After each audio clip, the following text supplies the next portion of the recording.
shoutout sa inyong lahat dyan mga katoto. So it's me again, Yogi Boy. Dili gwapo pero lahat. And for this video, try natin yung natutunan ko sa tutorial sa YouTube. Okay, para mag-jogging ng 5 balls. Step by step. So gagawin natin mga katoto, hagis muna natin yung 5 throws and 5 catches like this. Yan, sa 5 yun. 5, isa pa. And 5. And this time, gagawin natin ang 7 throw and 7 catches. Ready? 1, 2, 3, 4, 5, 6, 7. Ayun. 1, 2, 3, 4, 5, 6, 7. Ayan. 1, 2, 3, 4, 5, 6, 7. And this time, gagawin natin 10 throws and 10 catches. Ready? And 1, 2, 3, 4, 5, 6, 7, 8, 9, 10. Alright. 1, 2, 3, 4, 5, 6, 7, 8, 9, 10.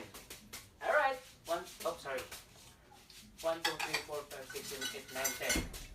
Alright, so hanggang dito na lang. So maraming salamat. So don't forget to subscribe my YouTube channel and follow my Facebook page. So once again, my name is Yogi Boy. Dili guwapo pero hilado. Thank you.